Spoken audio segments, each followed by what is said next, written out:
This bulletin is sponsored by a diagnostic center.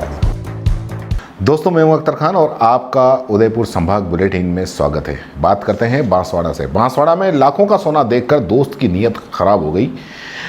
सोना रखवाने वाला दोस्त पत्नी के इलाज कराने के लिए अहमदाबाद जाना था, इसलिए दोस्त को अमानत के तौर पर सौंप कर गया था सोना। डूंगरपुर में रात को वाहनों पर पथराव लगातार जारी है और गाड़ियों के शीशे फोड़े जा रहे हैं। राजसमंद झील में वाटर स्पोर्ट्स के लिए गुजरात की कंपनी ने ट्रायल शुरू कर दिया है और कृष्ण धाम में श्री सांवलिया जी के दर्शन हुए। सुबह और भक्तों की लाइनें लगी और सड़क हादसे में 2 की मौत के बाद हाईवे पर हुआ पथराव और ये घटना है उदयपुर की। इसके साथ ही अनलॉक 3.0 में आज खुल गए एकलिंग जी के दर्शन, जगदीश मंदिर के, और सलुम्बर स्थित ईडाणा माता का दरबार भी आज से शुरू हो गया। और अब खबरें विस्तार से। बांसवाड़ा में एक व्यक्ति को उसके दोस्त पर विश्वास करना भारी पड़ गया। पीड़ित ने सुरक्षा के लिहाज से जेवरात उसके दोस्त को दिए थे, लेकिन 10 महीने के बाद भी जब उसने नहीं लौटाए तो उसे आखिरकार पुलिस की शरण में जाना पड़ा। अब पुलिस ने मामला दर्ज करके इसकी जांच की शुरू की है। शहर के हाउसिंग बोर्ड हाल आदिनाथ नगर निवासी चांदूलाल पुत्र वर्दीचंद जैन को अक्टूबर 2020 में उसकी पत्नी को अहमदाबाद दिखाने जाना था। घर एकांत में था और उसके पास सोने के जेवरात थे, तो सुरक्षा के लिहाज से उसने सोने के 648 ग्राम के जेवरात दिलीप जैन की उपस्थिति में भगवती लाल सोनी को सौंपे। इसकी उसने रसीद भी दी। अब पीड़ित का आरोप है कि 10 महीने से वह दोस्ती का लिहाज कर रहा है और अहमदाबाद से लौटने के बाद जब उसने जेवरात लौट लाने की बात कही तो उसे वो टालता रहा, लेकिन अब तक जेवरात नहीं मिलने के बाद पीड़ित की ओर से मामला दर्ज करवाया गया है। 4 महीने का उसने समय मांगा था, नोटिस भी दिए, लेकिन नहीं लौटाए। आरोपी के पुत्र जेकी सोनी और जयदीप सोनी ने 28 जनवरी को जेवरात लौटाने के लिए 4 महीने का समय भी मांगा। जब पीड़ित को लगा कि अब भी उसके जेवरात नहीं आने हैं तो 29 जनवरी और 4 फरवरी को उसकी ओर से जेवरात लौटाने के नोटिस भी दिए गए। इसके बाद अब पीड़ित ने परेशान होकर मामला दर्ज कराया गया। पुलिस रसीद और अन्य तथ्यों के आधार पर जांच शुरू कर दी गई है।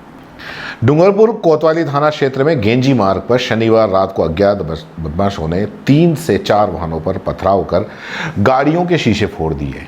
बाइक सवार व्यापारी पर पत्थर फेंके, इससे एक व्यक्ति के सिर पर चोट आई और दूसरे व्यक्ति के पैर पर पत्थर फेंकने की वजह से मामूली चोट आई। इसके बाद पीड़ित लोगों ने जाकर केंजी पुलिस चौकी में सूचना दी।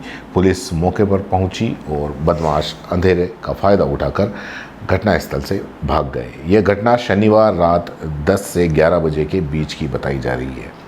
दरअसल दरियाबाद में रेवेन्यू इंस्पेक्टर बाबूलाल आमलिया शनिवार को अपने गांव रास्तापाल जा रहे थे। डूंगरपुर से 11 किलोमीटर दूर गेंजी मार्ग पर बदमाश सड़क पर पत्थर लेकर खड़े हो गए। इस पर गाड़ी को रोकना पड़ा। इसके बाद रुपये मांगने लगे। एक युवक ने 50 रुपये ले लिए। इसके बाद उसने पत्थर उठाकर गाड़ी पर फेंक दिया। इससे गाड़ी के आगे का शीशा फोड़ दिया। इससे करीब 10 से 15 हज़ार रुपये का नुकसान हो गया। बाबूलाल आमलिया ने एक ट्रक के आने पर गाड़ी स्टार्ट करके गेंजी चौकी पहुंच गए।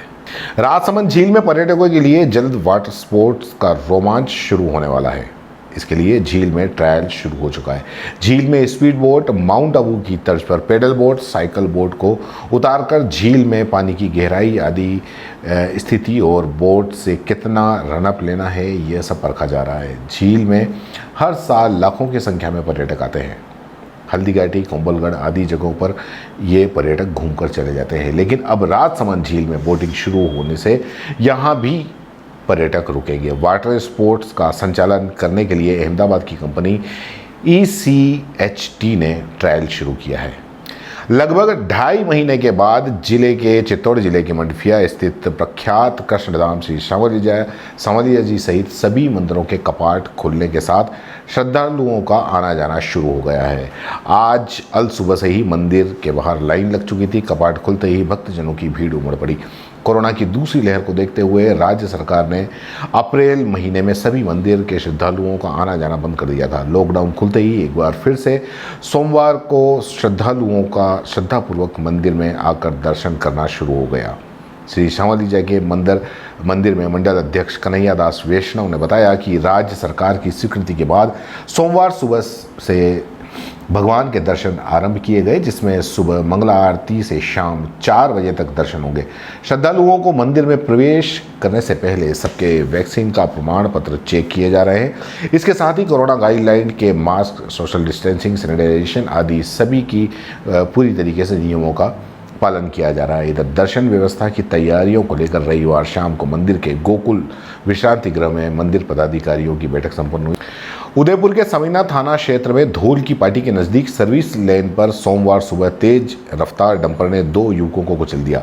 सड़क हादसे में दोनों युवकों की मौत हो गई। हादसे के बाद बड़ी संख्या में ग्रामीण मौके पर एकत्रित हो गए और शव को डंपर के आगे रखकर मालिक को मौके पर बुलाने की मांग करने लगे। इस दौरान गुस्साए ग्रामीणों ने हाईवे पर पथराव शुरू कर दिया। इसके बाद 4 थानों से पुलिस बल मौके पर तैनात किया गया।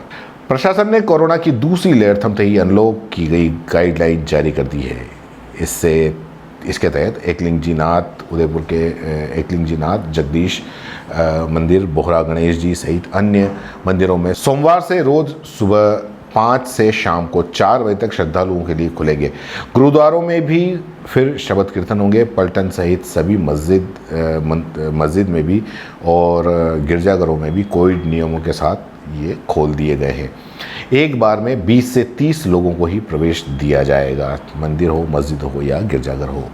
इधर उदयपुर के प्रसिद्ध मेवल की महारानी ईडाणा माता के दर्शन भी आज खुल गए हैं। ट्रस्ट अध्यक्ष डॉक्टर कमलेंद्र सिंह बेमला ने बताया कि कोरोना काल में ईडाणा माता के दर्शन बंद कर रखे थे। सरकार की नई गाइडलाइन आने के बाद आज से मां का दरबार खोल दिया गया है। इससे पूर्व रविवार को पूरे मंदिर परिसर को सैनिटाइज किया गया।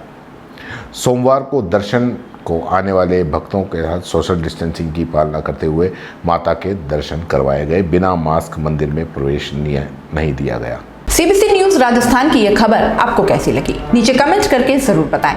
अगर आप YouTube पर देख रहे हैं तो सीबीसी न्यूज का चैनल सब्सक्राइब करिए, पास में दिख रहे बेल आइकन को भी दबाइए, ताकि जब भी हम आपके लिए कोई खबर, कोई जानकारी लेकर आए तो सबसे पहले आपके पास नोटिफिकेशन पहुंचे। अगर आप Facebook पर देख रहे हैं तो सीबीसी न्यूज का पेज लाइक करिए। अगर आप Instagram पर देख रहे हैं तो आप हमें फॉलो कर सकते हैं। This bulletin is sponsored by Earth Diagnostic Center.